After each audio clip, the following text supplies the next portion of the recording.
Syederalun Roadshow Satgas KPK dengan bus khusus sekitar pukul 9 waktu Indonesia Barat pada Kamis 2 November 2023 yang sedang dalam perjalanan ke Banda Aceh singgah ke kantor Bupati Biren. Setiba di depan kantor Bupati Biren, menyapa pejabat dan melakukan pertemuan singkat dengan Setda Biren, sejumlah kepala SKPK sebelum melanjutkan perjalanan ke Banda Aceh.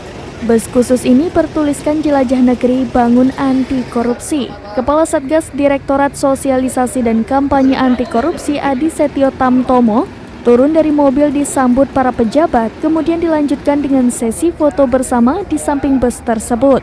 Usai sesi foto, Adi Setio berbicara singkat dengan Setda Biren, Insinyur Ibrahim Ahmad MSI dan melihat bangunan kantor Bupati Biren.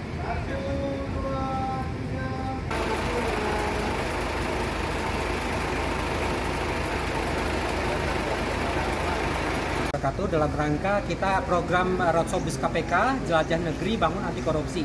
Jadi memberantas korupsi itu bukan hanya menangkap, tapi kita juga ada pendidikan dan pencegahan. Nah, ini salah satu kegiatan kami dalam bidang pendidikan. Kami lakukan sosialisasi di beberapa kabupaten di Aceh ini. Salah satunya kami sempat mampir di Biren, tapi sebelumnya kami kemarin di Lok Sumawe dan nanti ada di Pidi dan Pidi Jaya, berakhir di Banda Aceh. Jadi kami undang Bapak dan Ibu semua tanggal 9 sampai 11 di Kota Banda Aceh. Di pertemuan di Banda Aceh, Pak? Betul, di Banda Aceh. Kita ketemu di sana, pendidikan anti korupsi dengan dari Biren, Download Usman Tribun X Idris, sekarang Serambi News, menghadirkan lokal menjadi Indonesia.